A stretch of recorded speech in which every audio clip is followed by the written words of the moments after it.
Our moderator is Dr. Brenda Fitzgerald, and of course she's very experienced in moderating these panels because she was chairman of the Georgia Public Policy Foundation for many years. She has been an advisor to Georgia's leaders for over 20 years in healthcare and many other areas. She has great experience, and when we created the Department of Public Health just a few years ago, Governor Deal chose Brenda to be the first commissioner. And in that role, she has really brought some innovative thinking, and a lot of that has to do with telemedicine. So please welcome Dr. Brenda Fitzgerald.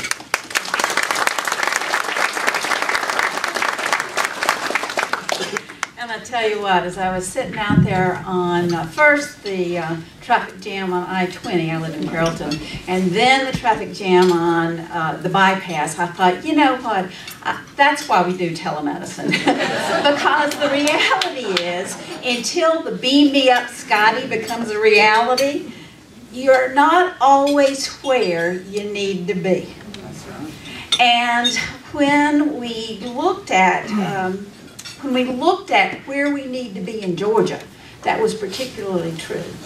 And thank you for that kind introduction. And it's true, I'm the first commissioner of public health. It's the first time public health has been a department in Georgia for 40 years.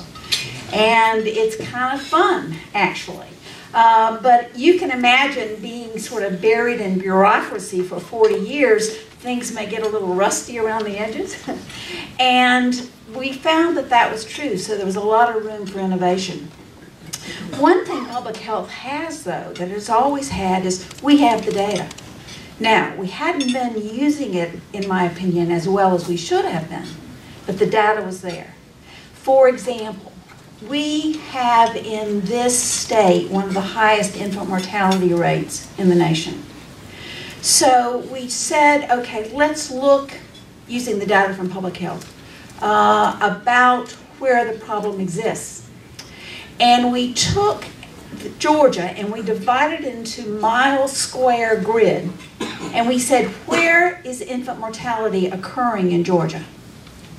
And where the state's infant mortality rate was about 8.5, there were 6 clusters, for example, in Valdosta, where the infant mortality rate was 17. 17. So you can use that information to direct your resources. But on the southwest part of the state, there was a huge area that had maybe the highest infant mortality rate in the state. And there weren't very many people there, but it was huge numbers of infant mortality, and the problem was there are absolutely no doctors there. Absolutely no doctors. So part of the challenge for public health in Georgia is to get the resources where they need to be. So that's why we were so excited to use telemedicine to bring doctors where they need to be. And I got to tell you, there's a doctor shortage. We don't have enough doctors, and we certainly don't have them where they need to be. What we do have in public health, besides the data, is we have the bricks and mortar. Georgia's system, we have more counties than anybody except Texas. We're a little bit smaller than Texas, but we have more counties than anybody else except Texas. And we have public health. We have a brick and mortar facility in every single one of those 159 counties. So what we had is in my opinion, the ability to use our physical location, couple it with our need, and come up with a solution using telemedicine to meet that need. Here's what we've done so far. We started out with one particular district. There are 18 health districts in Georgia, with one district that had some experience with telemedicine. They, as a matter of fact, had a telemedicine program in place for about 15 years or so. And that was down in Waycross. And they were doing innovative things there. They were using it to connect the one doctor's, that's a not terribly rural, but sort of rural area of the state. And there are a lot of counties in that district. And they were using it to multiply the doctors that they had. They were having, for example, they had one infectious disease doctor, and that doctor would serve all the counties in that entire district. And so that was efficient. They were also doing some things that were really interesting, like they were doing teledentistry. You think teledentistry, I'm not sure, but what public health was doing was using it to screen. And they would take the carts to the schools and they would screen kids. Some of those kids, about 60% of the kids, had never had any dental care. And they were finding tremendous amount of pathology and then referring them to appropriate dentists. So this had this district was using telemedicine in kind of the classical way, which is you have sort of a network and you leverage that one doctor several places. So we started there and we said, what if we could open it up so that we could not just leverage the doctors we have in public health, but what if we could leverage all the doctors in Georgia? Because the other thing public health has, besides data and bricks and mortar everywhere, is we're in charge of the volunteer health program. The legislature put into place the volunteer health program, and what it says is if you are a doc and you want to donate your services in Georgia, the state of Georgia will cover your malpractice insurance and indemnify you so you can see patients without any risk to yourself. So, the notion is we will take all these places in Georgia that have patients there, we'll connect them to a traditional network, and Paula, I think you're going to talk about that, to a traditional network, but we'll also connect them to the doctors who want to volunteer. I came out of the private sector, and I can tell you, I'm perfectly willing to see patients and to volunteer to see patients, but I really didn't have time in my life to go to a free clinic and practice in a free clinic for a day. I just didn't. But I'd be perfectly willing to see 1 or 2 or 3 or 4 or 5 patients for gratis, you know, say a week or a month. I mean, I could certainly work that in. So what we've done is we've done online registration forms. So you can go online and you can register in our free clinic network because we've created a clinic without walls. You can register in our free clinic network.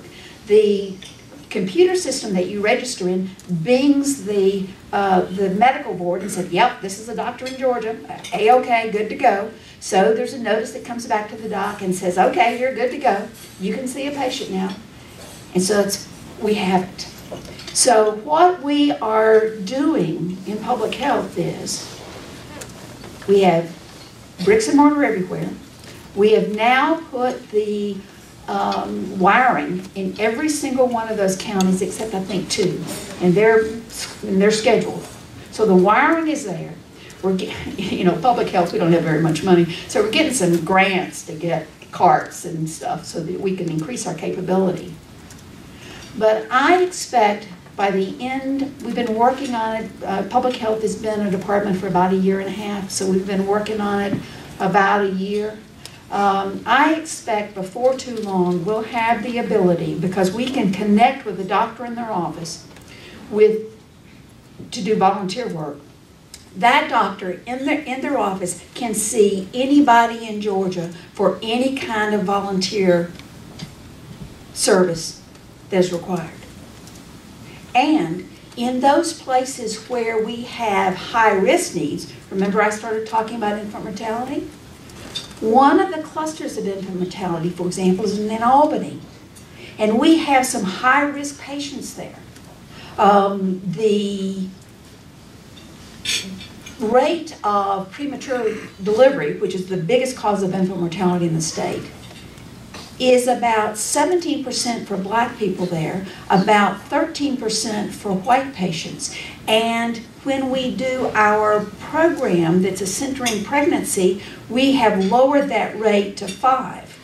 And part of the way that we've done that is we've used telemedicine to connect with referral high-risk obstetricians so that we can do a public-private partnership to do the kind of work that we need to do to change health statistics in Georgia. So, I'm pretty excited about it. We certainly are not full-fledged yet, but we do have examples of where it's working. We have examples. We're working with Paula to do a traditional telemedicine network. We're working with the rest of the state to create a non-traditional clinic without walls. And we're using the data that public health has to identify high-risk areas, to focus our telemedicine networks in those areas so that we can connect with the providers we need to change health statistics in Georgia. I think it's kind of fun. And I've got to tell you that one of the reasons that we have been able to move as quickly as we have in Georgia is because of the connection with Georgia Public Policy and the people you've put us in touch with, and we are internally thankful to you, and I'm just excited to be here, and I hope that I can come back and talk to you maybe a year from now and tell you that the pilot programs we have are all over the state, and because of that, especially in those areas of the state where we don't have enough providers, that health statistics have improved and we've really improved the life of Georgians.